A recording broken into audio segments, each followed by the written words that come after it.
entrance to the fort. You can look how tall, thick the walls are. And it's made to shed non-explosive artillery rounds, cannonballs, and to make it difficult for somebody to scale. And if you look here, they've got angles.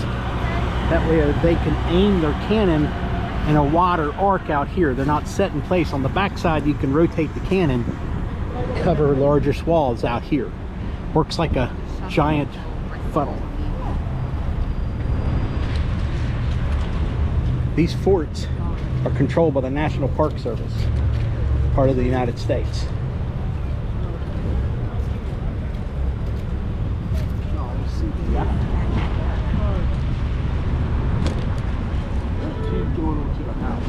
And the reason why they were built proves that the Caribbean islands were far more valuable to the European powers than the American 13 colonies, especially the northern 13 of the 13 colonies. These protected the gold coming out of Mexico, the sugar coming out of the sugar plantations in the Caribbean, and the shipping going back. It's the first staging port for large treasure fleets. And they shipped them in large treasure fleets to protect against pirates and privateers.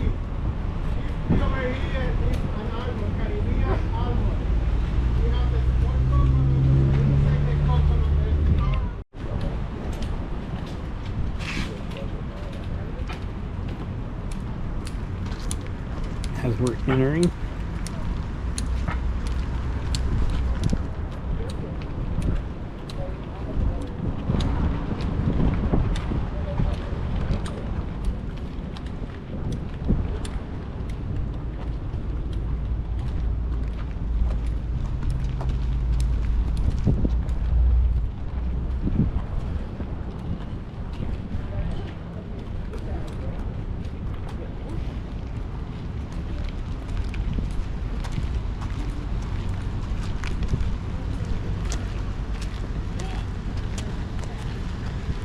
notice the crossfire capabilities of anybody trying to enter through here. It means they would get enfilade fire on both sides as they're coming up if they were attempting to attack this fortification. If you look through here, it does the same thing.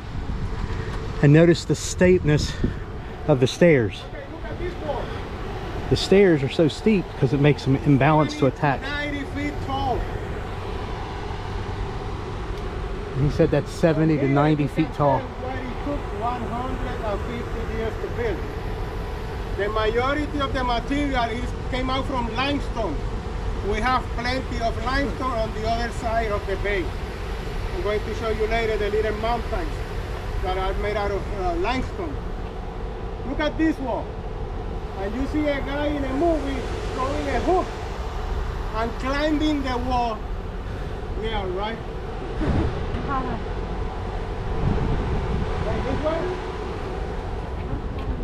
See how steep both of them's that steep, and that's why they got gates to keep people from falling. But if attacker goes up, they're imbalanced. If you lose your balance in combat, and especially in that time period, you're dead.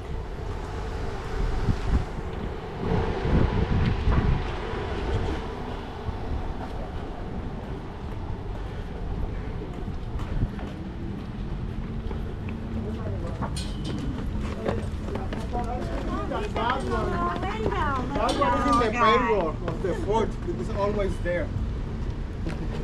The iguana, this one on top. Oh, good grief. Okay, the iguanas, they are cold-blooded. They need the sun. They are an invasive species here. They are not from here. Now pay attention and see what you can see here in comparison to what we get up on top, and why they place the fort here. And then when we get to the other fort, this is where we're at now. That means there are... We're inside the first part of the visitor center at the National Park Service here at the fort.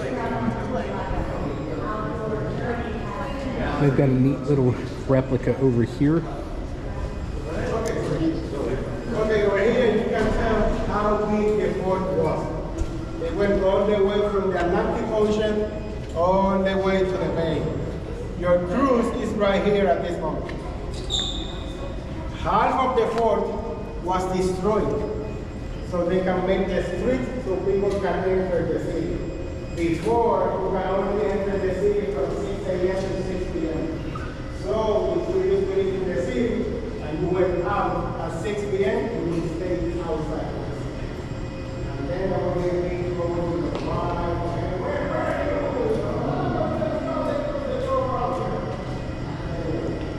This is a Spanish-style garrison cannon. It's smooth bore, muzzle loading, and not loaded like the rest of them. Loaded from the front, loaded from the rear, and as you can see here, these are the first ones to be loaded from the rear. They come in cases versus ball and powder. And if you notice here, they do have the touch ignition.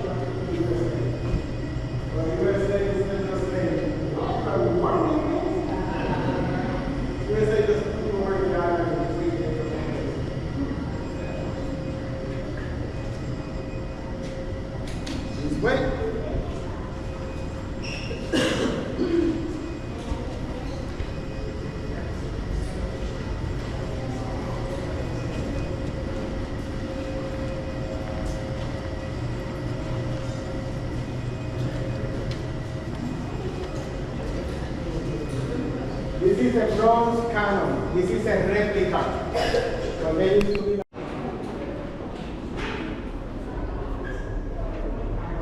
This is how you would enter the fort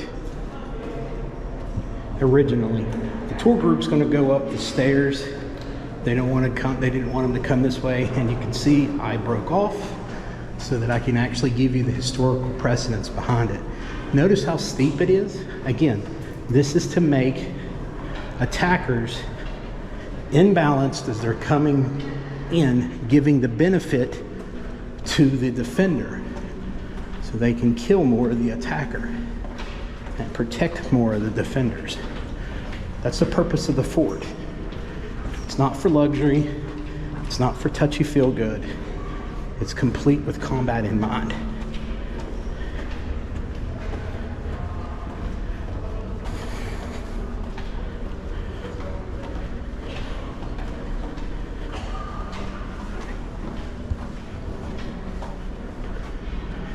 And we emerged into the main plaza of the fort.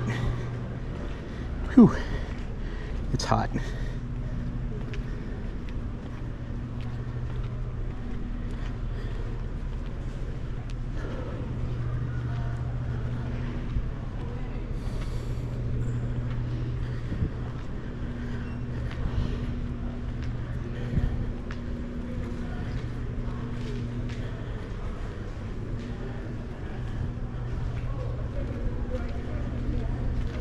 Whew.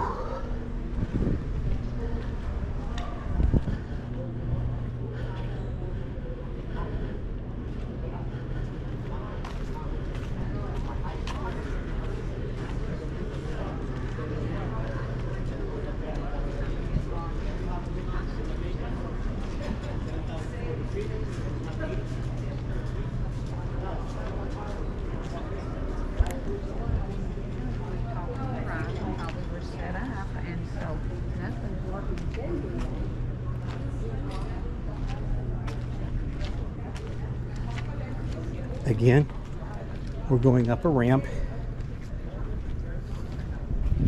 built for the same purpose as before.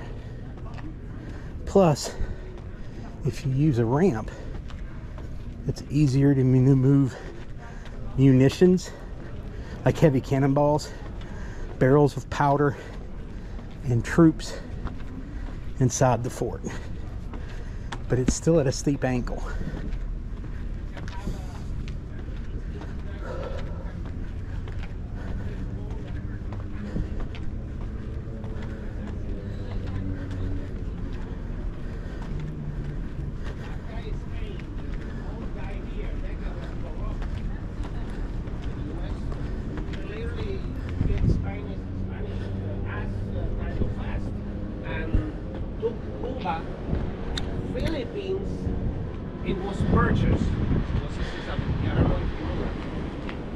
Okay, there are many Chinese in Philippines, you know. Philippines was purchased in the same war at the end because again they took Puerto Rico and Cuba and they thought, look, I would like to inquire about Philippines and Guam. Why? Because again the US had the mentality, Philippines is near China, Guam is near Japan. Thinking 100 years before of expanding. Entiéndete, pero Filipinas, no sé si viste la película de Luis Tosar, que yo le di un tour aquí privado a él y otras personas. Ellos pensaron también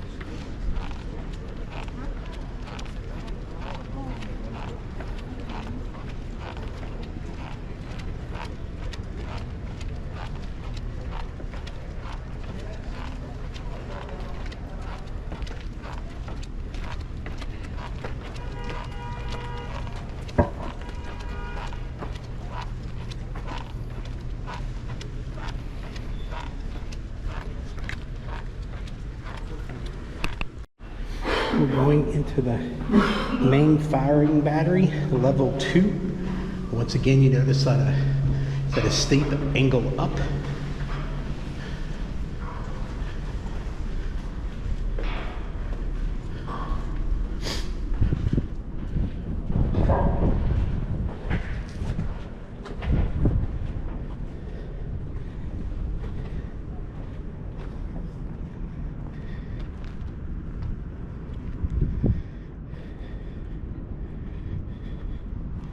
This is the top of the fort.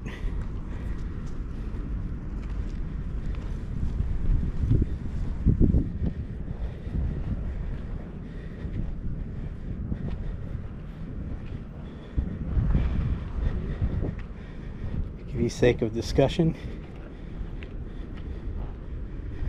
here is one of the situations where we walked in and you looked up. You could see where the cannon, there would be no big buildings over there. Would have a clear view of fire all the way out to the bay. If enemies got on top of that parapet, bastion, you could actually fire into those enemies with what's called canister. It's like a giant shotgun, multiple little round balls hitting somebody. This fort was designed to do exactly what it was, to kill. It was not to play around, not the 1960s feel good. It's designed perfectly for its purpose, defense. Now remember, that is what it protected against. When you started getting artillery shells that exploded on impact from breech loaders, this kind of fortification became obsolete because the shells would penetrate before they would explode. Round balls and round shot would generally bounce off and act like a battering ram.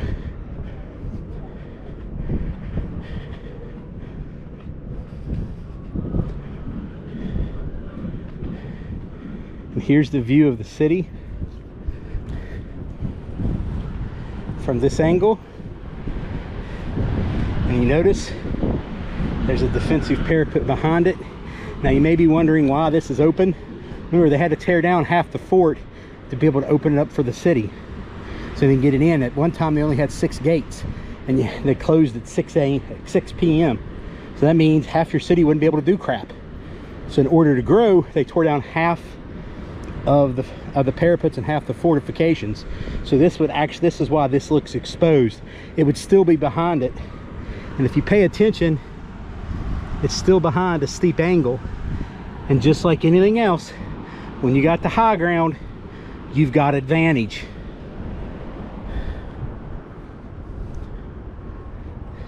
It's not that Pirates of the Caribbean Disney romance nonsense that you get all the time.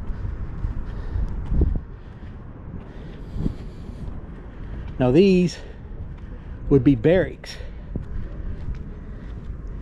and they would leave the windows open to take advantage like that. See how they're straight across from one another? Cross currents. You're in the Caribbean. It's hot.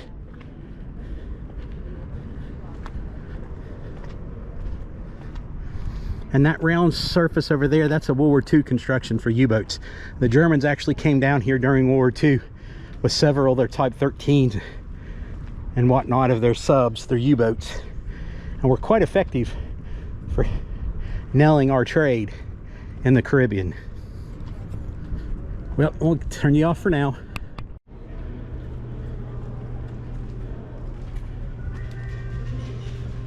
This is billeting for the troops that were stationed here. Not much different than U.S. Army billeting now. First enlisted.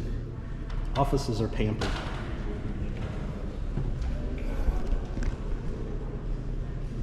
Here's another example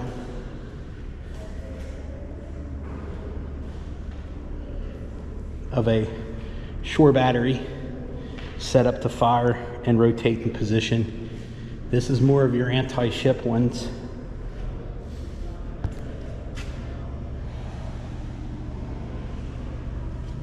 '18th century, 1700s for those that don't understand it. These were more for anti-ship. Although those would work if they were in close, this was more anti-personnel.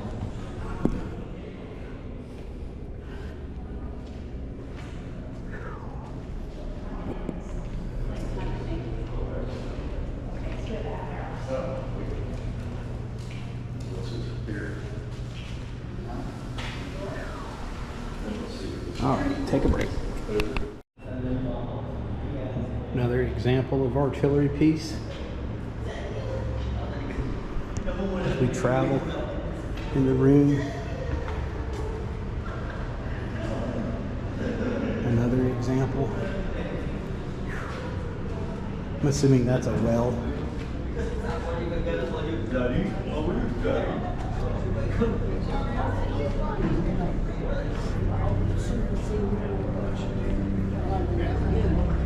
Stay here for now.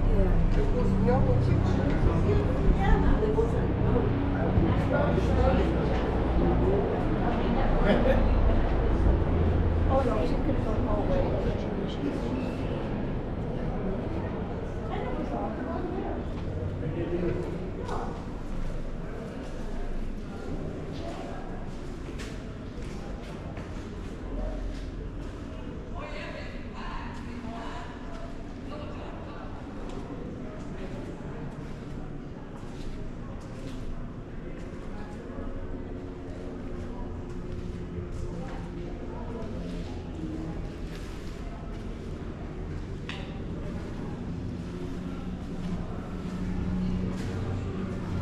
Here's a view of that first ramp we came up and see how steep it actually is.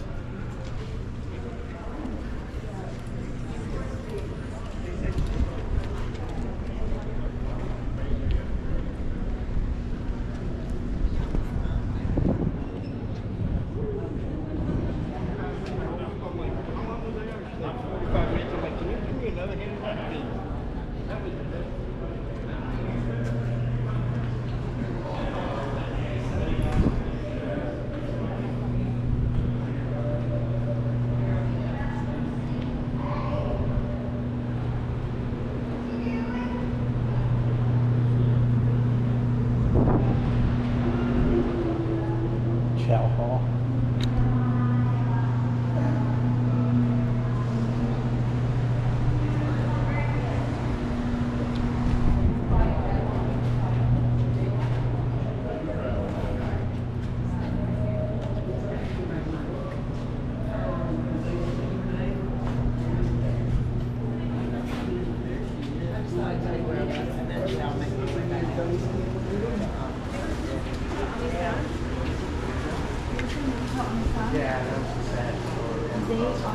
Going into the bookstore. Turn it off for now. We're going down into another firing platform of the main battery. If you look, there's part 2 where we were at earlier, and I gave you in depth about artillery shells. And this was where I looked over and told you it looks open, but it wasn't truly back in the historical days that they had to tear down the wall to be able to let the city grow. Otherwise they would not be able to get in. And this is what it looks like from the main street. See, and you got another firing plaza right here. There's the main street. There's another cannon set up there. Now these lower cannons would probably be set up with anti-personnel the further down you go, so that they'd be able to fire canister directly into advancing troops. Canister, again, is a big shotgun shell throwing out inch-wide balls of lead, hundreds of them out of whack. Wreaks nothing but devastation on the lines of units. Here's your view. And again, you see how they can actually fire down on that bastion? Multiple angles of fire. No wonder they decided this was impregnable to assault. You mean you could take it, but at what cost? I understand that most Americans don't value the lives of soldiers, and they throw them away consistently on stupid shit. And they worry more about sex than they do about actual life and mutilation, which will never, never convince me is worse. But over here's the walls, and they would come all the way down, so this wasn't actually open. You'd have to get inside the walls to get here, inside those walls to get up here. And even if it was, you would still have to climb these mountains, this hillside, under fire from lines of infantry, then get met up on top. And you could see over here where it was cut off. Brutal. Excellently designed fort. An excellently designed fort. But remember, this was not set up to take shell from modern artillery. Modern artillery would lay waste to this in a matter of hours.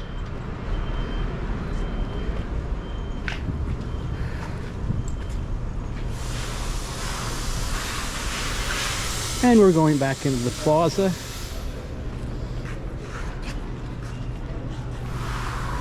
By the way, do expect to spend some money when you come here. A Gatorade was close to $5.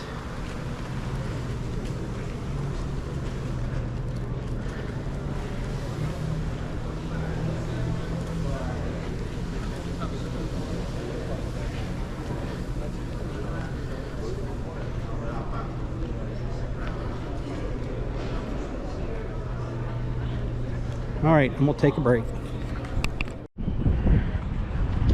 And you can see here part of the wall, the remaining wall that they didn't tear down. It runs all the way to that fort over there.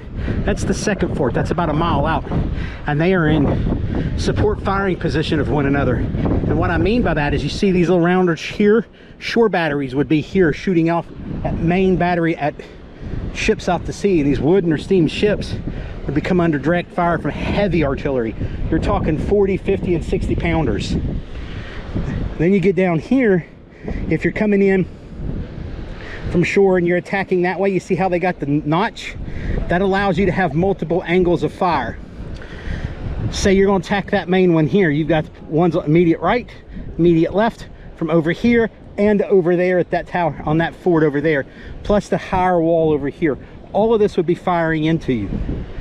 And from here down, well within range of aimed musket fire. And then you throw in the canister, which has a range of 800 yards. You throw in the at that point in time, the newfangled explosive shells had a range of about 1,800 meters or yards. Deadly. That's why they considered this impenetrable. And again, it was built because the Caribbean islands are far more valuable than the 13 colonies of the United States, especially the northern colonies, who offered very little in the terms of resources to the colonizing powers or European powers. Now, if you look here and down there, these are anti-submarine pins. During World War II, the U-boats from Germany would come down through here and ship our sinking and the Allied sinking coming up from the Caribbean. Remember, a lot of oil was coming from Aruba at that point in time. So if they would nail that oil, that would keep them from being able to put destroyers into the frickin' ocean and help win the Atlantic War, or the War of the Atlantic. So they would station soldiers here, and you could tell the difference. This is concrete block versus limestone block. But that's the difference. This right here is World War II. This is 17th century or 18th century, 1700s.